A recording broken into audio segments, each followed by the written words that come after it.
we'll go in and say, this is how you fix it. And we charge them a fee. And if you want, we'll help you implement the change and the impact. And so if let's say it's helping them save money, if we go in and save them $5 million, we might get 10% of that back. So we would make $500,000. So you can see if we had an hourly rate, it would take you a long time to make $500,000. This is where you're providing huge value. You saved your client $5 million. It's huge. Your payment is in line with it and it's still small. And they wouldn't have had that 5 million without you helping them implement it.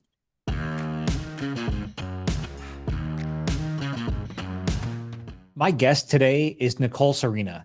She's a very successful entrepreneur who figured out how to restructure, how to get paid as a consultant so she can get paid upfront and on an ongoing basis. This is genius. She calls it the big head and long tail. She also shares her wisdom about conquering imposter syndrome, something I know I have struggled with, and so have a lot of my students. She talks about what she would have done differently if she had to do it all over again, and an amazing process to let your mind provide you answers while you sleep. You're going to love this episode. But first, let me tell you a little bit more about her. Nicole is the founder of PSP Solutions. That's a strategy consultancy for transforming how patient support programs deliver access, accountability, and long-term value in the pharmaceutical industry. And yes, we do talk a little bit about Big Pharma. With over 30 years of experience and a portfolio that spans more than 35 manufacturers across therapeutic areas, she brings deep expertise in financial reconciliation, launch execution, risk governance, and stakeholder alignment. That's a lot of big words, but she is a bulldozer. She even says she's kind of like a tank, that if there are obstacles in the way, she will break through and find a way. She's known for building scalable systems and partnerships that future-proof patient access while driving operational efficiency. Whether she's advising top-tier brands or leading strategic redesigns, Nicole brings a data-driven approach with a deep commitment to sustainable, human-centered innovation. Well, Nicole, welcome to the podcast. It's so great to have you here. Thanks, Matt. Excited to chat with you. You have an amazing background. I've seen you speak, and I was very impressed by your level of success. And I know that we're going to get to that, but I want to start back in the early days. How did you get started? Great question. So I was on the corporate side in the pharmaceutical industry for many years. And in parallel, we have a family consulting business that my husband has run. And a point in his career, he became a volunteer firefighter and found the passion and a profession, and he ended up going full time. And so there was a pivotal moment of, do we retire the consulting company or who's going to run it? And it had slowed down because he was focused somewhere else. I saw a gap in an expertise of mine in the corporate environment. And so I kind of took that leap of faith, left my corporate role and a very comfortable pension plan to start and rebuild our consulting agency in a new direction, in an area that I felt was an important gap in the market, but also at the end of the day, helps patients to access treatment and medication. You said you were in pharmaceuticals Yes. before that. So Big Pharma has gotten a bad rap. You were in Yeah. pharmaceuticals. What do you have to say about that? Did you see things, hear things? What were you doing? Yeah, it's a very regulated industry. And part of that is, you can't speak to the public and all the time to what they say. And I love, because every novel, like Big Pharma is always the bad guy. And it's not that they're perfect, and there have been many issues in it. In the area I worked in, it was very much on helping patients access the medication. So I would say the majority of the time, the work I did, I saw the positive effect it would help on patients, and sometimes the struggle that families would have trying to get treatment, whether it's for their children, themselves, their parents. So I think I like to say I lived on the good side of pharma. Yeah. Okay, that makes sense. So you said that you saw a gap. Tell me more about that gap. What was the gap? What was your husband doing? And tell me more about that. Let's unpack that. Yeah. So his was when we are consulting agency, it's called Waldron and Associates. He was more of that traditional corporate commercial agency doing consulting management work more on the commercial ad agency side. Throughout my career, I was in sales and marketing. I went into corporate affairs, trade relations, and then I became in patient access, which was an area where pharma companies have patient assistance programs. It can help them work through complicated insurance to get approvals. It helps if there's a financial gap with some financial assistance, or can also help with patients working with specialty pharmacies on the administration and learning, one, how to store their medication. If they can't administer the medication themselves, connecting them with a nurse or a pharmacist to help them. And so these are big, complicated programs. You tend to work with third parties. And this was an area that I worked with, and they're high cost, complex, and teams going into them, you're always looking for consulting or a consultant or an agency trying to help you. Like when you get into issues, when you're planning or designing, or even training. There was nothing to train my team on how to do this well. And so when I had that opportunity to leave, I'm like, this is the area I'm going to focus on because I know no one's doing it and it's a huge need in the market. Would you say it's kind of like a bulldozer clearing a path after a storm, something like that? It's clearing the obstacles out of the way so that your client can walk behind you and have an easier path. Yeah, definitely. And some people might say I'm a bulldozer. You are a bulldozer, huh? Yeah. Okay. I'm one of those people who are pretty direct, action oriented, and I can sometimes see a path that others don't. And so I'm pulling people through the path to say, we can get here. I know you think there's all these obstacles, but I know a way through because I've done it before. Or now we've built a team, and the team, we have a wealth of expertise in our team. They're all veterans and they know they've been through the trenches and now they can lead people through them. So I think your bulldozer, even a tank would be a great analogy as well. A tank with a blade on it and moving things out of the way. And oh, I Yeah, love that. maybe. Maybe that's your new logo. Yeah, that'd be funny. So have you always been like this? Tell me about a time where maybe you had to be a bulldozer in school or some other organization. I think I was always like the achiever in it. I played competitive sports. I do martial arts, so I got my black belt. That might be a great one where, that's not an easy thing. And in my early 20s, I, as well as starting my new career, I was working towards getting my black belt. And so that's probably another area where, tenacity, perseverance, and just there's no way through except having to do the hard work. Wow, I think that's total entrepreneurship, right? Trying to figure out a Yes. way when there seems to be no way or there is no way. Yeah. Did you go to college? I Were went to you university. So I'm up in Canada, so we call okay? it university. Yes, I did. Okay, all right. Were you a good student or average student? So coming into university, I was a great student. I thought I was going to medical school, and then I had a lot of fun. So I made it through barely, and was thinking of doing an MBA or maybe going back to medical school after. And my parents basically said, "You need to go to work." And so I got a job and started working fairly early. I went to university fairly young. That was probably part of why I had a lot of fun.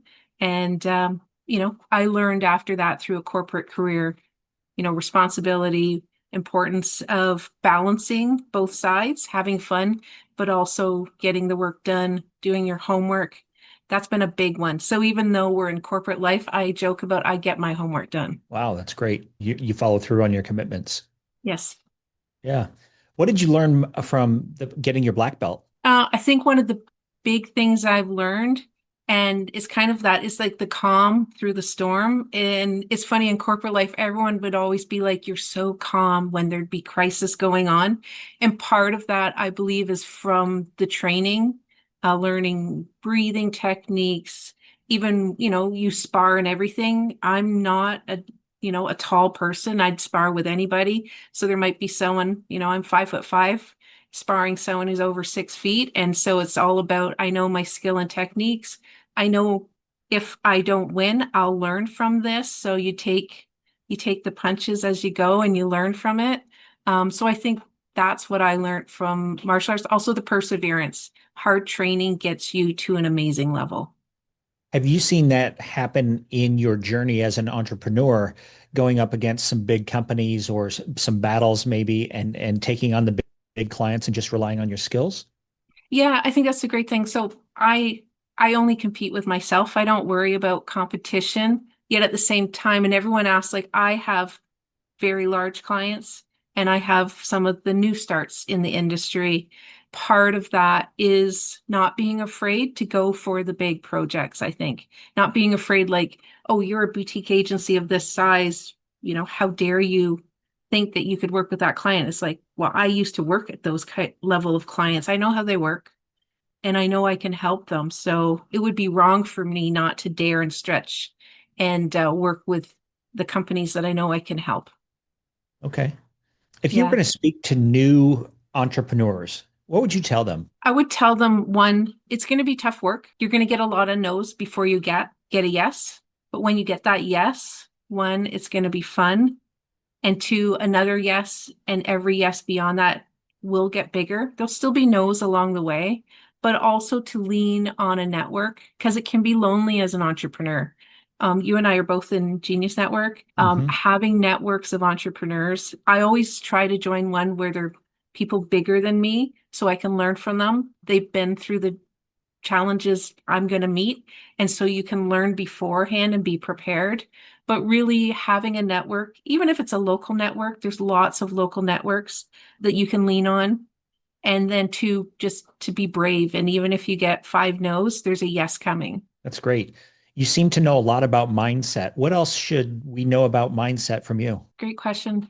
I think from a mindset standpoint, I talked about breath work too. Sometimes learning to breathe and take a breath. I go a million miles an hour and everyone tells me to slow down and I don't slow down, but I'll stop and take a breath or, I'll stop and pause and then keep going. It may not seem to anyone else that I stopped and paused.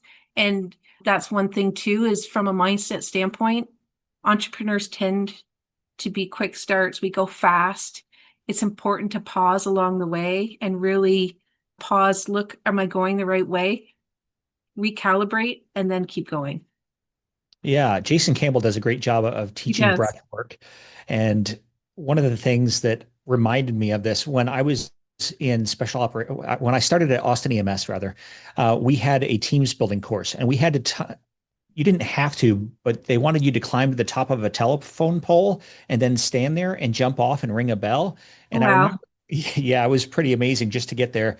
So I stood on top of this telephone pole. I got up there and the whole pole was shaking so bad. My knees were shaking. And finally, somebody yelled, just breathe. And I took a slow, deep breath, and it was amazing. Within about 3 to 5 seconds, my knees stopped shaking and that whole pole was still. And I think of that often today when I get in a high stress situation or I'm about to go on stage or do something like that. I think just breathe. And even one or two little box breathing things can really calm you and center you. Yeah, there was even a movie and it's always in my brain and I can't remember the name of it, but there's a pivotal moment and the character says to themselves just before I think they go on stage or something, they go, just breathe. And every time like I need to do that, I have that image in my mind. Jason Campbell's I actually do his classes quite often. They're for entrepreneurs, especially as you grow, having those kind of practices will have a huge impact. Hey, real quick, we're building a community of entrepreneurs helping entrepreneurs. These are people just like you who want to start or grow their businesses and are ready to take the next step. If that sounds like something you want to be a part of, sign up and join us today. For those of you who don't know Jason Campbell, he's going to be on my podcast and he's a breathwork person and he has a breathing club, I guess you would call it. He says it's kind of like Fight Club. He does no advertising. It's all word of mouth, but when you do it, it's just so centering. It's really relaxing. Nicole, what was one of the most defining moments in your life? That's a great question. One was getting my black belt because it was a true achievement. Also for being a female and of my age, was unusual. My parents weren't like, they were like, yay, you're getting your black belt. They're like, what are you doing and why? So it was a personal journey for myself and something I fought to do and allow myself to do when everyone else was not sure why I was doing it. That would be one of them. Two, really with my business and how it's grown, and building a team, having employees. That's probably one of my most successful things that I'm proud of is not only have I built this company for me, I'm able to support others within it, which is kind of nice. And then I guess the third is I'm also a published author. So, publishing that first book is scary and exciting. Of course, the first one may not be the best one. At the same time, you're sharing your knowledge and hoping that it will have an impact on someone else. Did you have stress when you launched your first book, as far as like when you finally said, okay, it's going live, it's going on the bookstores, Amazon, you can now buy it on Amazon? And how did you deal with that? Yeah, I think that it was stress because it's like that imposter syndrome. Like, ooh, how dare you do that? Everyone's going to find out, right? And what if they don't like your book? Or what if they're like, well, what do you know? So yeah, it's stressful, especially when you like, I did it through Amazon, so it's self-published. You press the button where it's like it's live. And then it goes and it's on it, so it's exciting. Yet at the same time, you're like, oh, what if someone buys it and reads it? Because it's scary. It's Yeah, like putting your soul out there, right? absolutely. And opening yourself up to feedback, the good and the bad. And Exactly. I know I didn't launch a podcast for many, many years because I was afraid of the potential negative feedback. And I think one of the most powerful things I've heard recently is what happens to those people you could have helped if you don't hit record or if you don't publish your book. It's so true. I also have a podcast that I do with one of my business partners called Real Deal, and we talk about different things going on in healthcare. And I was surprised at the people who listen to it because we think, oh, the industry is going to listen to it, healthcare professionals. I have my husband's aunt who's in her 80s said, I love your podcast. I listen to it all the time. I have no idea what you're talking about, but I love it. Right. And so you have no idea who you're going to impact with it exactly to your say. And finding the time and having a regular practice of it, that's something I have to get better. Ours are more sporadic. We have to get better at doing it. But I totally agree that if we don't do it, we're probably not helping as many people as we should. Yeah, absolutely. I think we should all take our time, talent, and treasure and share our gifts with other people. One of my favorite movies is Catch Me If You Can. And the reason is because Yeah. he taught a sociology class at a university. And later, when they arrested him, they said, how did you know to play the role of a professor? And he said, I just had to read 1 to 2 chapters ahead of the students in order to be useful to them. And I think that's Yes. so true in life that many of us feel like we need to get some sort of expert badge before we actually start sharing what we know. But it's a complete lie. And it's one of those automatic negative thoughts, right? Those little ants that crawl around in our brain and tell us that we're not enough. We just need to be a little useful and somebody will find some value in that. It's so true. A lot of my clients, it's funny because they say, not only do we rely on you for expertise, but almost for, they call me sometimes the therapist. I'm not a therapist, but they're like, when we're going through a really hard day, we know we can talk to you. You're calm, cool, and collected. You make us feel supported because we know you've been through that challenge before, or someone on your team has. And so we feel safe and protected. So exactly like you said, you don't have to be perfect or an expert and know everything, but to make space for someone to help them even get one step further can have huge impact. Yeah. For a large part of my life, I felt like I had to do it myself. Everything had to be done by me. And I think sometimes school teaches that, maybe other things teach you that, but we don't have to do it ourselves. There's coaches, there have been other people who have been successful ahead of us. And if we just look to those people as a guide or a mentor, they can save us a lot of missteps, a lot of pain, a lot of frustration. You have the ability, you've gone from basically kind of a solo entrepreneur, as I understand it, to building teams. How did you make that transition? What were some of the tools that you used? Probably one of the biggest tool was a person. I have a business advisor, Gwen Bortnow. She's also one of our Genius Network members, and she's truly helped me grow my business in the right way with the right steps. She's helped me identify when I needed a new team member or saying, you have to get ready, you're going to need 5 new team members. So she helped. I would say that was one of the biggest factors in helping me go from solopreneur is having a business advisor slash coach along the way, especially when you get scared and go, I can't hire another person. They're like, you have to. And then you're like, and then as soon as you do, you're like, yes, I needed to do that. I think the other thing is really as you grow, and I mean, I'm an entrepreneur first. I'm not the detail person, but having systems and processes and support for your team. I remember being in corporate life and it's all systems and processes, but that's what made it successful for its employees because then they had the support so they could do their job. if you don't have anything for them, then it makes it hard because they don't know what to do and they want to do the right things. I mean, when you hire someone, they look up to you like, thank you for the job, and they want to make sure they do it right. I'm doing a disservice to my team when I don't support them to be successful. Was Gwen somebody that you hired, or you just became friends and she was coaching and mentoring you? I hired her. So I've hired her. She's worked with us for, I think, 4 or almost 5 years. I actually met her through, I did a speaker program, HPS, Heroic Speakers, and we were in a class together. And at that time, I actually didn't know what she did, but a fellow classmate had hired her and we were talking and we're saying, you should talk to Gwen about this. And I'm like, I didn't even know she do that. And then ever since then, we've been working together.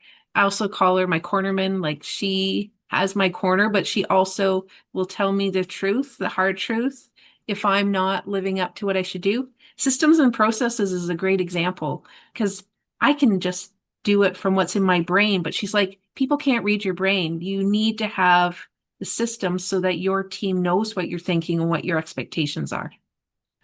How are you documenting your systems? Can you kind of talk about how that works?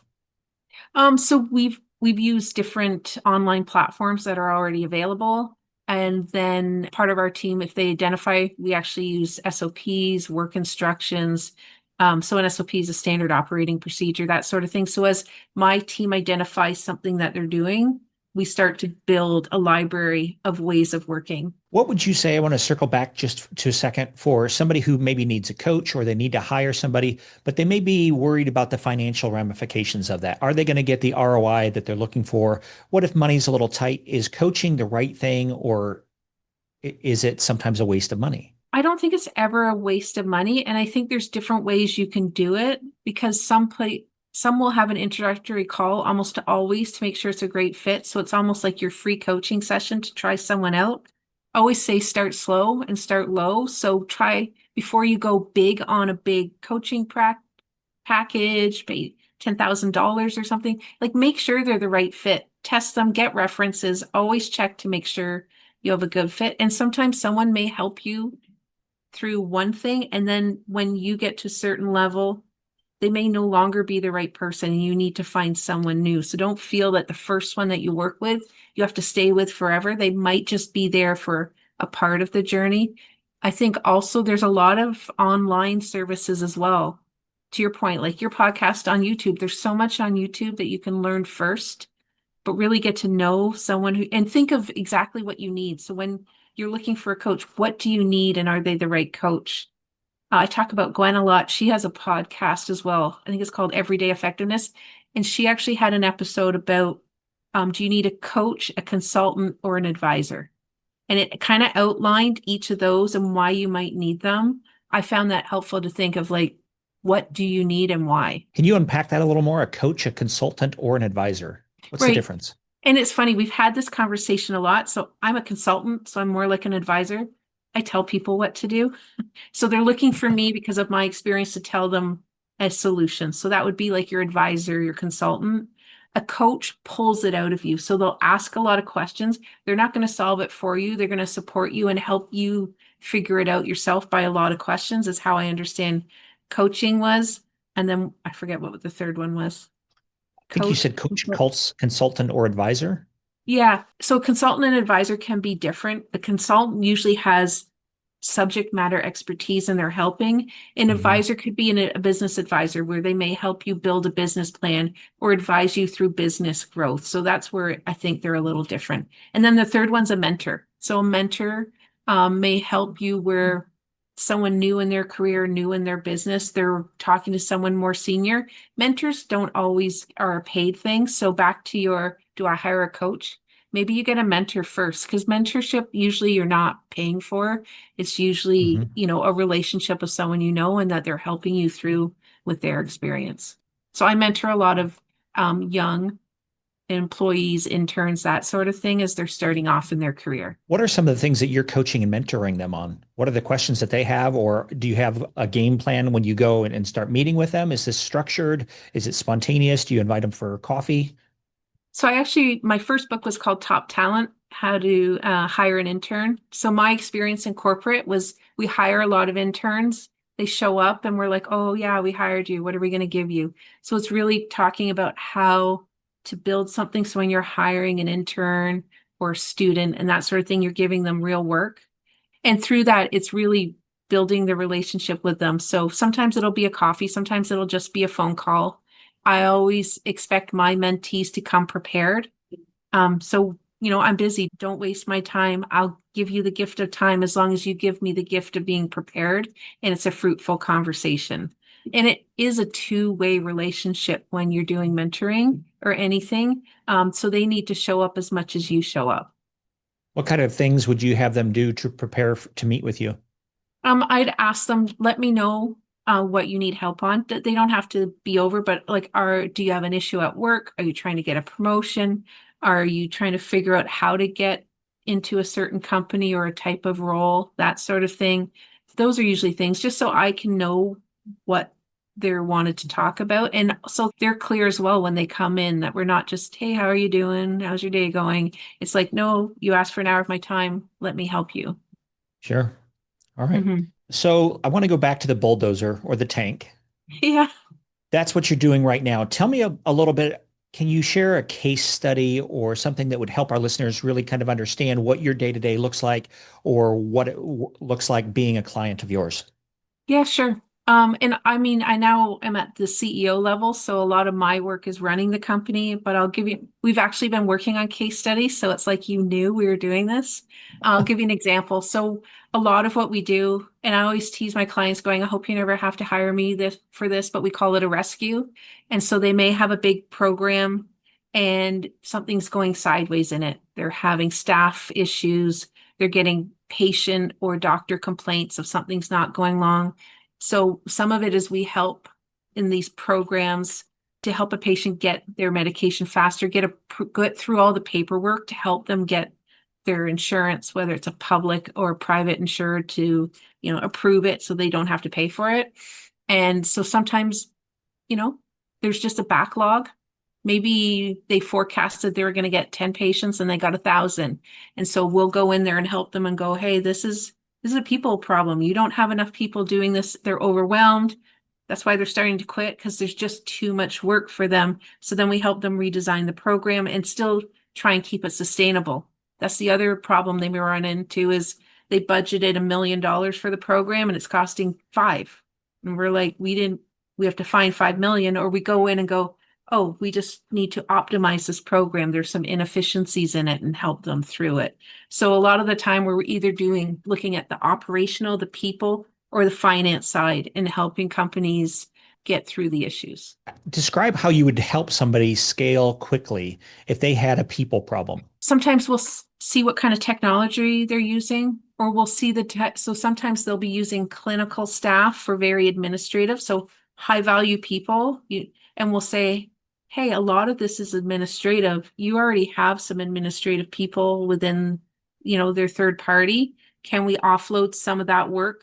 And then you immediately, one, get faster optimization, you get patients through faster, but you're not raising the price. You're actually taking that clinical person whose real value is helping the patient, unloading administration to a lower level, clerical level, and then they get through that paperwork and it just speeds everything up.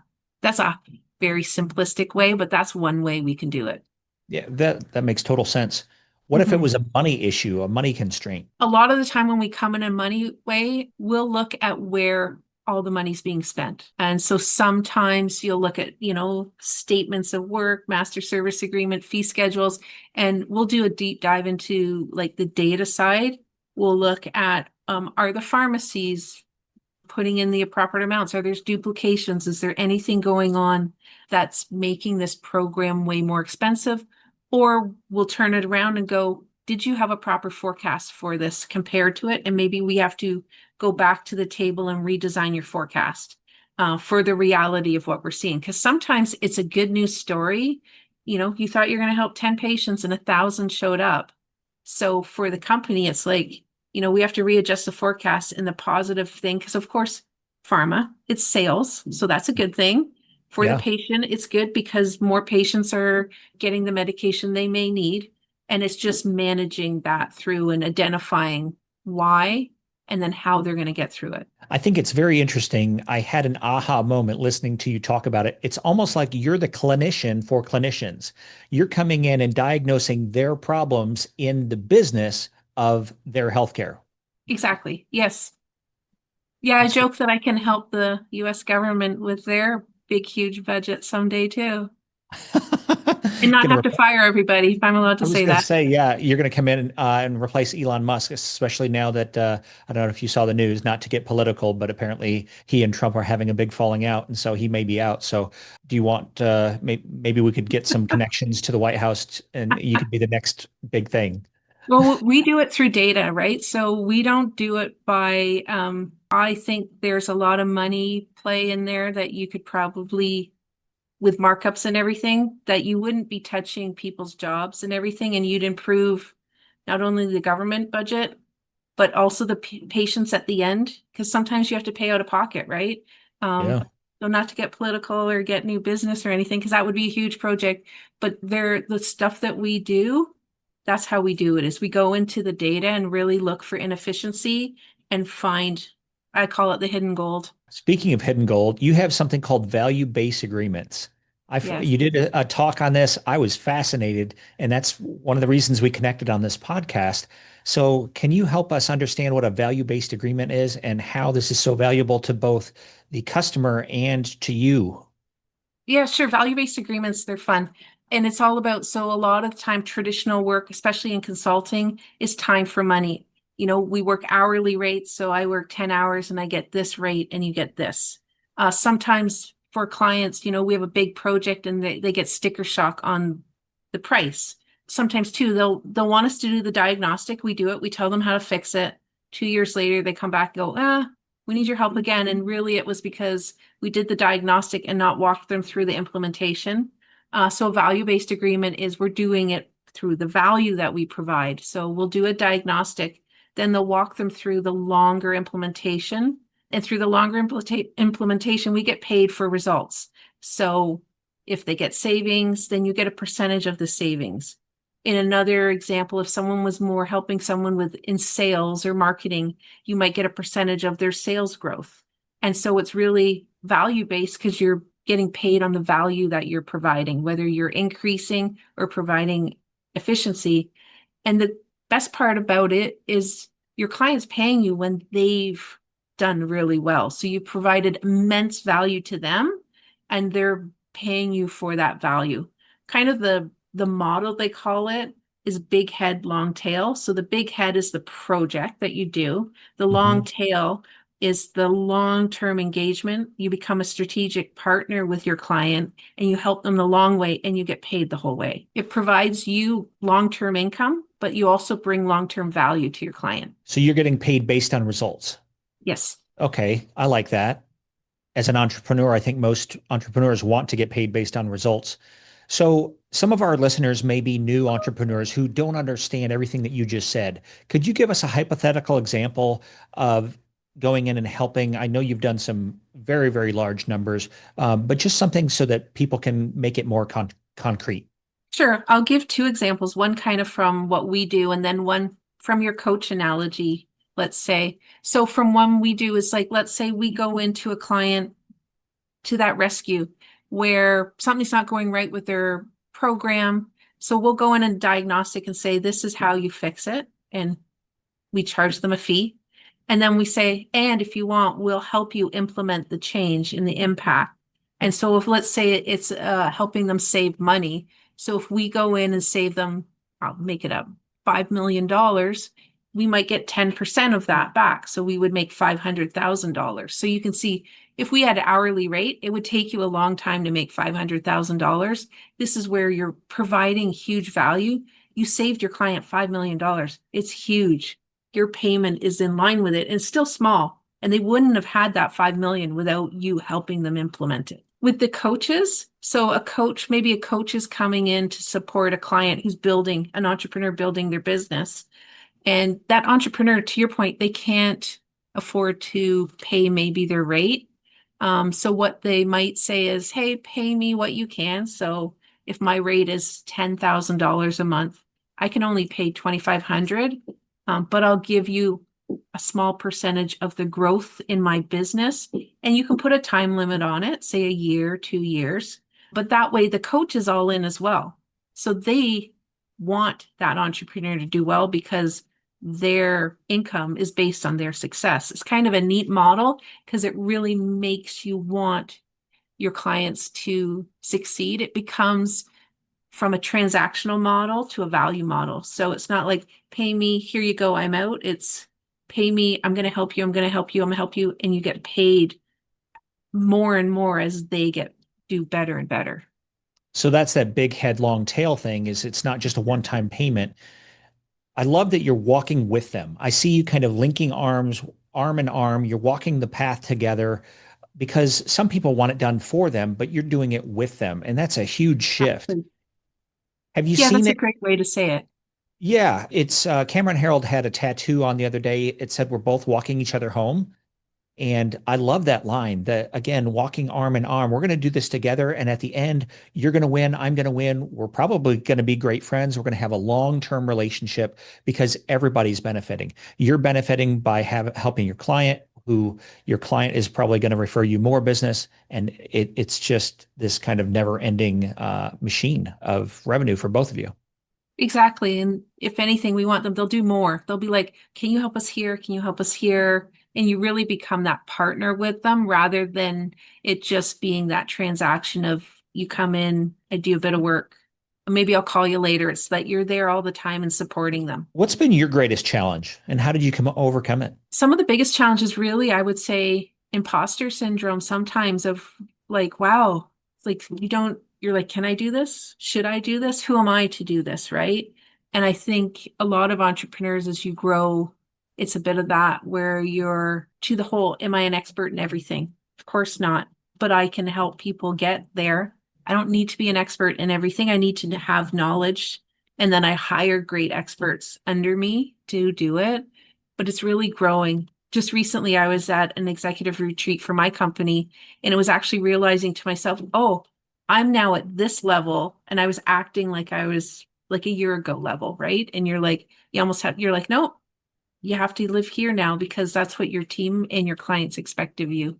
So I think that's the hardest challenge is almost catching up to your success and realizing it, and also learning. And another one of the Genius Network members, Hannah, I remember seeing a video she had, and she's like, oh, when you get to millionaire, you start to have millionaire problems.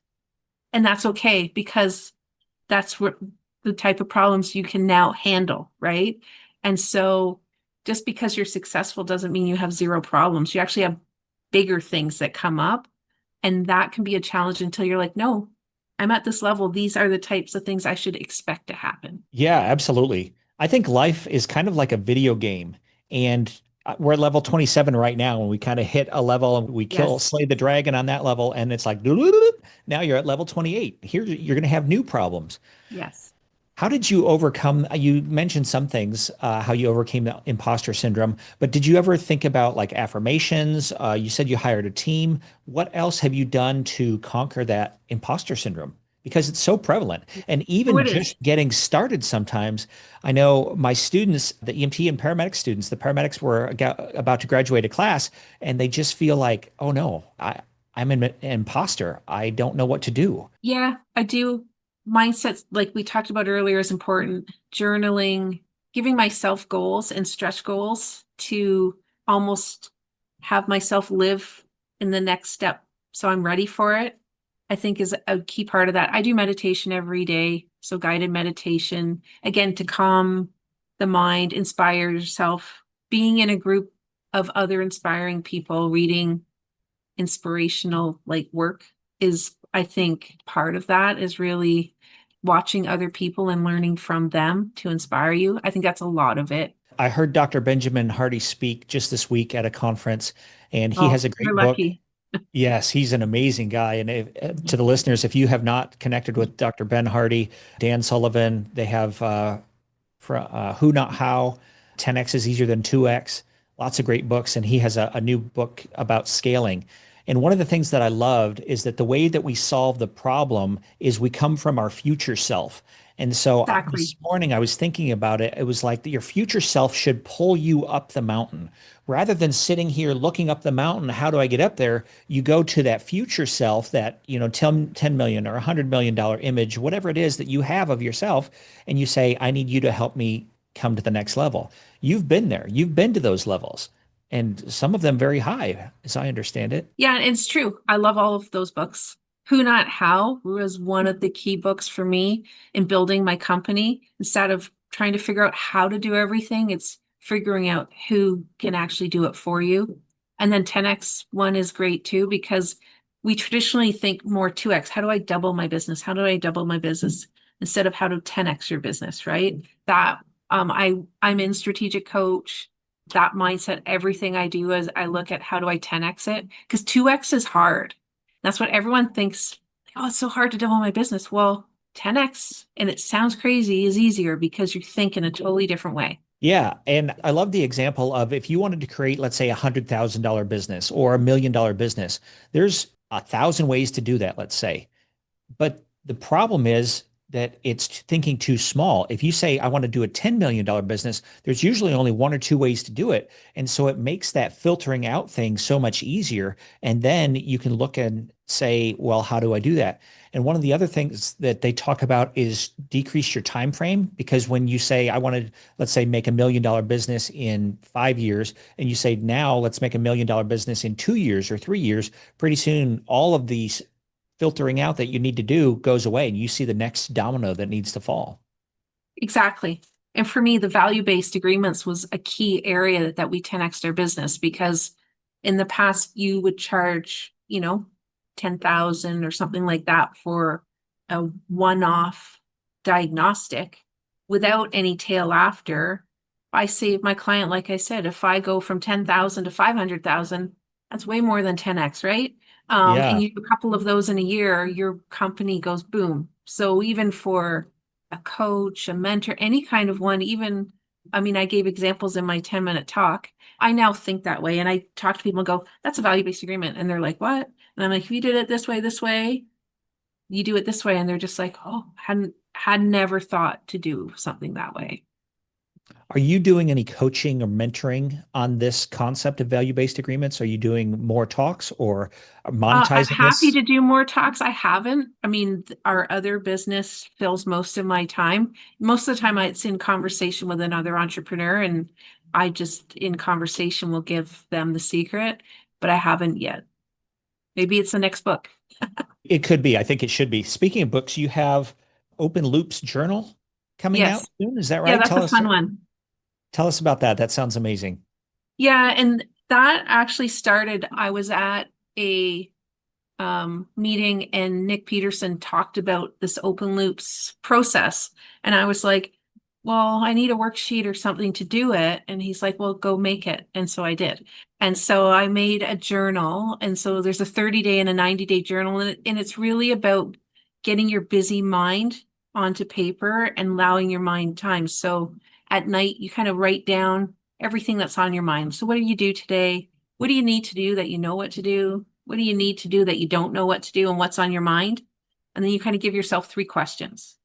And when you write it down, you get it out of your head, and then you go to sleep and you're like, don't think about it, just go to sleep. And then in the morning, you journal like what came up and you just start writing. And for me, I've had some like huge insights, impacts for how we do business. Sometimes I'm like, how am I going to do this proposal and make it value based or something? I'll like write it, I call it, I open loop it. It's now a verb. And then the next day it's like, yep, that's how we do it. And I'll message a business partner. They're just like, how did you think of that? I'm like, I didn't. It just came to me through this practice. And so I've had a bunch that I was showing people as beta versions, and everyone's like, I need another one. So we're going to self-publish it. It might end up on Amazon at some point, but we're going to self-publish it just to get it out there and then go from there. How soon do you think that'll be out? It'll probably be out in the next week. You just, where I like printed these, we can just turn it on. So it'll be available kind of through like private link if you know us. And then we're hoping in the next year to get it on Amazon. Okay. Well, that's great. Mhm. We'll include a copy of that Okay. link in the show notes if that's all right with That's you. that was a fun project, that you build something for yourself and then like we were talking earlier, you have to gift it to everybody else because if it works for me, it might help one other person or 100 or more, and I have to give it away for that reason. Yeah. I had a similar thing happen recently. I love that idea of going kind of within inside yourself and letting your brain solve the problems. And I was at Michael Bernoff's event recently, and he was talking about the unconscious mind and how powerful it is. And the only thing that I could compare it to is Chat GPT. And if you've ever looked at Chat GPT, it pretty much knows all the answers because it's data mined all this stuff, but it gives it to you in a little bite at a time, kind of like the old Mm, IBM, or a dot matrix printer. It would just give you to you a little at a time. So I have renamed my unconscious mind to Matt GPT. I love And it.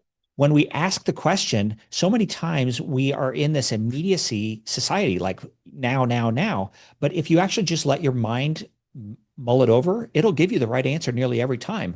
And so even the other day, my wife and I were having a conversation, and I closed my eyes and I said, I'm not sleeping. I just need a second. And I asked the question, and in about 30 to 35 seconds, the answers came to me, and they were crystal clear and they were different than what I would have immediately said. And so I'm using that pause to find great answers.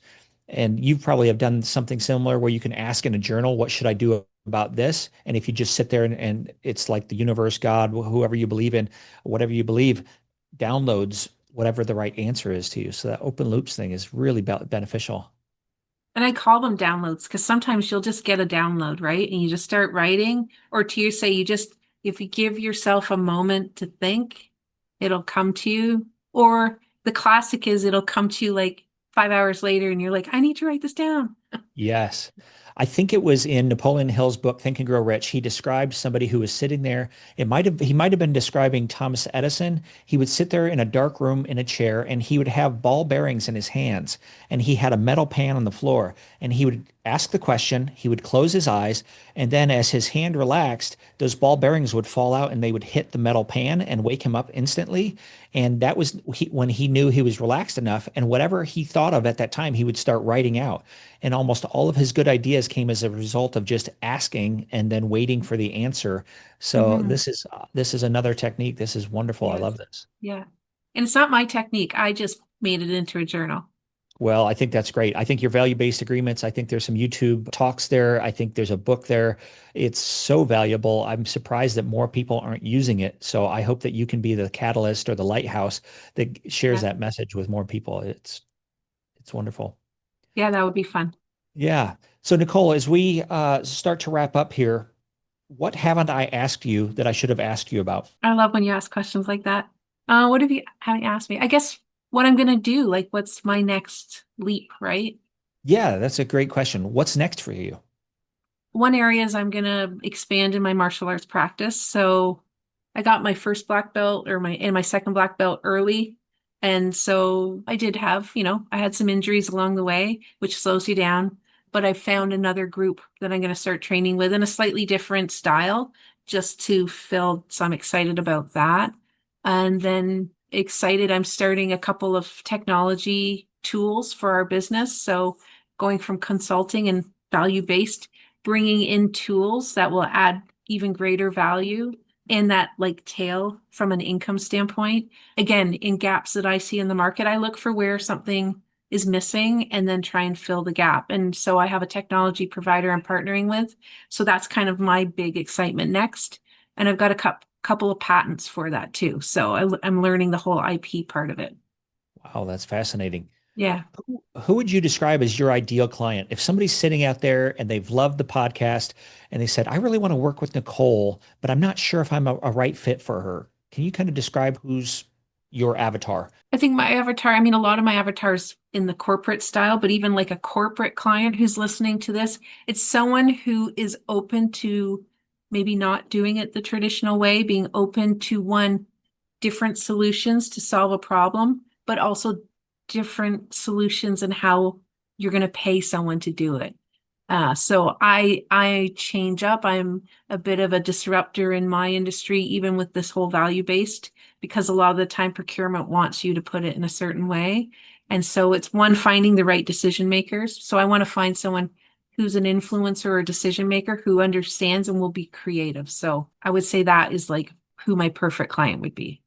Yeah, that makes total sense because some people are very analytical and can't see the creative side of things and just want it in a square box. And you're like, no, we're going to bust the box open and lay down a path Exactly. with that. Bulldoze the box open. We're going to bulldoze the box and then use it as a brick to move forward. Exactly. Yeah. Yeah. Oh, that's great. If people want to know more about you, how can they get in touch with you or follow you, or where can they find you? So I'm most active on LinkedIn, and you just find me there, I think. And then our podcast, Real Deal Podcast. Those are probably two of the best ways to find me. Yeah. All right. And finally, if you had to go back and tell your 18-year-old self some great advice, what would you tell her? I tell her to do her homework, but then I'd be a doctor and not an entrepreneur. So I don't know. I'm kind of happy where I am. The other thing I would say is to be brave and don't take no as the answer. Don't let people hold you back. That would be my biggest thing, to be brave. And when someone says no, don't take it as a no, just take it as a not now, or I need to do it a different way. Yeah, I love that. Not now. No doesn't mean no. Not now or not right now. Yeah. All right. Well, Nicole, thank you so much for your time today. This has been so valuable for me and for our guests, our audience. So I really appreciate it. Thanks, Matt. I really appreciate it too. This has been All fun. right. Yeah, Thank you. absolutely. Until next time. Want more? Click below for extra resources in our podcast vault. We have show summaries, action plans, and information about coaching.